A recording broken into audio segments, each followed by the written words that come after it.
Voilà, notre masterclass aujourd'hui est consacrée à une formule que je voudrais lancer et qui s'appelle la musique à pleine main. L'expression, pour ceux qui connaissent mon travail, est assez claire.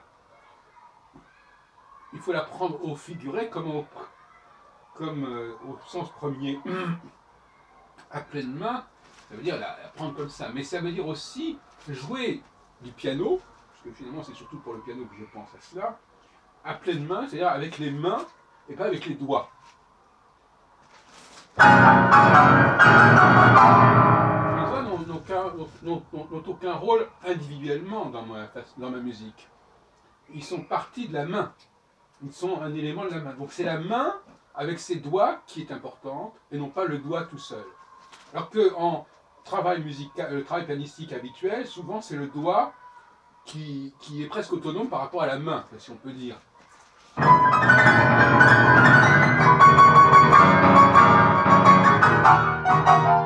D'ailleurs, la notation musicale est une notation digitale, au sens premier du terme. C'est-à-dire qu'on dit, voilà, telle note, il faut toucher telle note. Toucher telle note, ça renvoie au doigt, au doigté. Même si, effectivement, on peut proposer au piano, à la différence du violon, de jouer plusieurs notes à la fois. Mais ça, c'est on va vers cette évolution.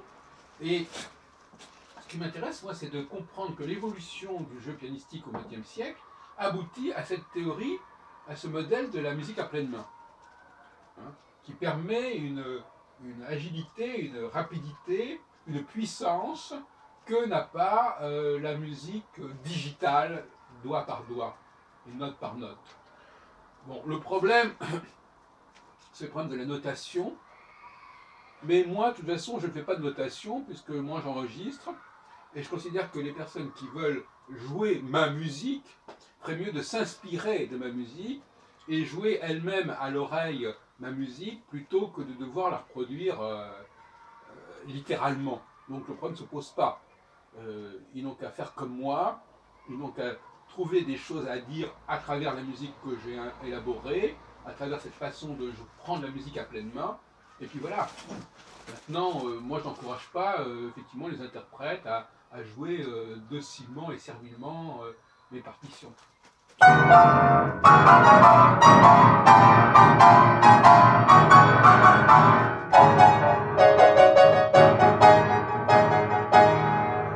jouer de la musique à pleine main, ça veut dire que chaque doigt, que la musique est une espèce d'araignée en quelque sorte. La main est une sorte d'araignée où chaque doigt vibre en permanence, où il y a des inclinations extrêmement multiples qui peuvent se produire, et où, comme dirait Picasso, n'est-ce pas, je ne cherche pas, je trouve, où finalement, à un moment donné, mon cerveau détecte telle et telle sonorité, telle et telle combinatoire, et veut la mettre en avant, veut la mettre en évidence.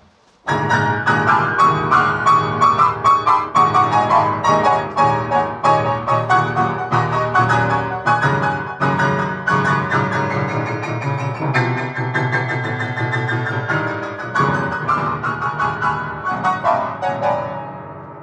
la petite histoire d'ailleurs, je dirais qu'une des causes de mon inspiration, c'est qu'il y a un certain nombre de notes de ce piano qui ne fonctionnent plus, et donc par conséquent, ou qui sonnent faux. Donc par conséquent, on ne peut intégrer mon jeu pianistique que globalement, ayant qu'il y a une solidarité entre les notes et entre les doigts qui n'est pas celle du piano normal.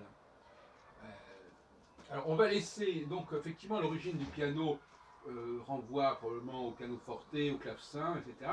Et donc il y a ce côté à cordes, un instrument à cordes, mais il est certain que la démarche pianistique doit être complètement différente de la démarche des instruments à cordes, bien que, comme vous le savez probablement, parfois en musique contemporaine, l'instrument à cordes est utilisé de façon un petit peu à pleine main, si on peut dire. Enfin, c'est assez secondaire, mais enfin, il y a une façon d'embrasser l'instrument.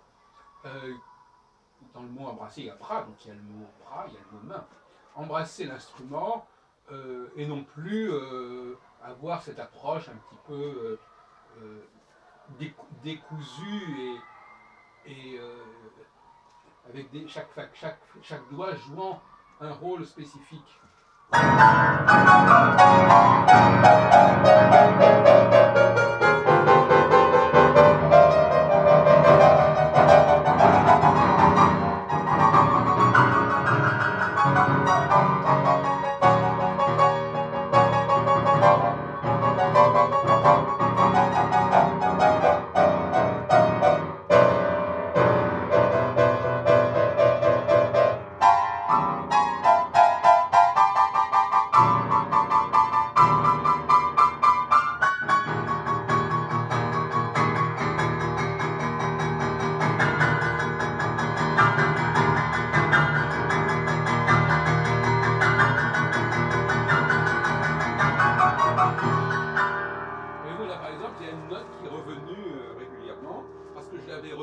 Qu'elle m'avait plu, et donc j'y reviens. Donc il y a un phénomène cinétique absolument essentiel.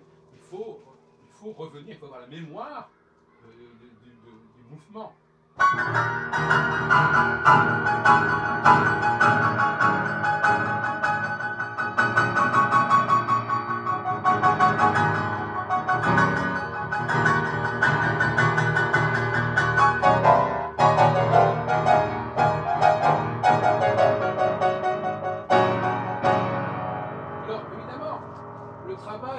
Le même que celui de l'interprète classique. Il doit faire un énorme travail de concentration, de mémorisation de la partition, surtout quand il ne l'a pas sous les yeux, ou de lecture attentive, etc. Donc effectivement, ce pianiste traditionnel, il a mis énormément d'années à apprendre toutes sortes de choses. Et là, en l'occurrence, je dirais que au fond, la création musicale, l'improvisation musicale, la composition musicale, c'est quelque chose qui apparaît extrêmement simple. Que ce soit compliqué à reproduire littéralement et textuellement, oui, mais on s'en fout. C'est pas le sujet. On ne demande plus la musique du XXIe siècle ne sera plus une musique reproductive. Ce sera une musique d'inspiration.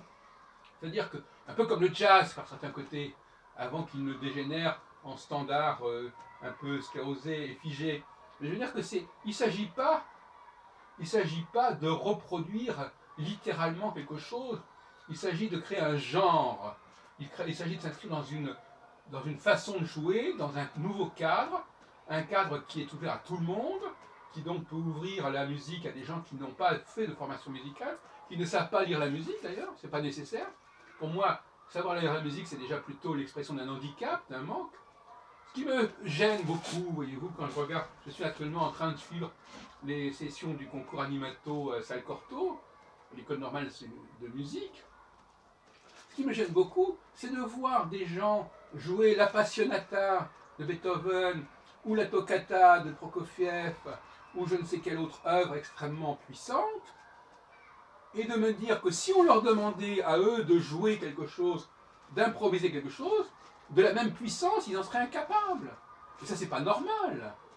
Donc, quelque part, leur capacité, elle est canalisée à travers ce signifiant, à travers ce cadre qui leur est imposé. Non seulement le cadre est imposé, mais même tout simplement, toute la structure de signifiant, toute la structure de notes est imposée et doit être respectée. On est en train d'entrer dans une nouvelle ère musicale. Avec des professeurs de musique qui sont condamnés au chômage.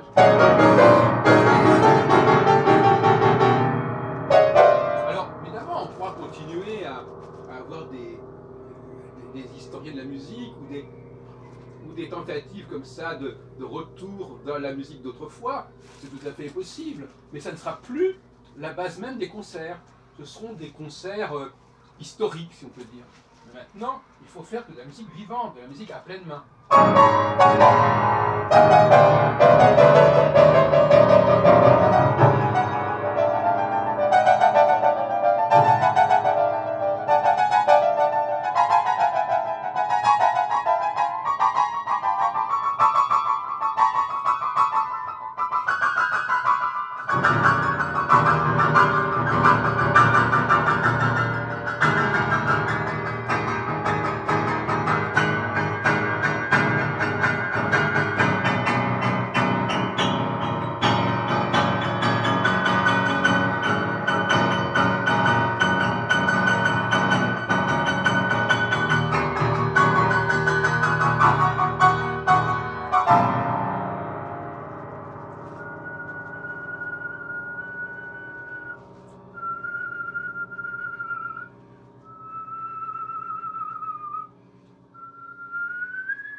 réhabilitation du sifflement, absolument. Ce genre de musique sifflée pourrait être assimilée à une musique électronique ou une musique de vent, de flûte. Mais là, il s'agit pour l'improvisateur d'assumer lui-même ce complément organique instrumental, enfin, la dialectique entre la bouche et la main qui sont très importantes.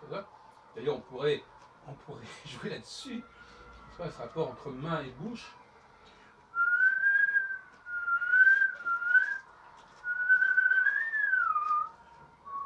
Une coordination entre ce qu'on pourrait appeler l'animus et l'anima, si on veut, mais on peut jouer sur la dialectique comme on voudra.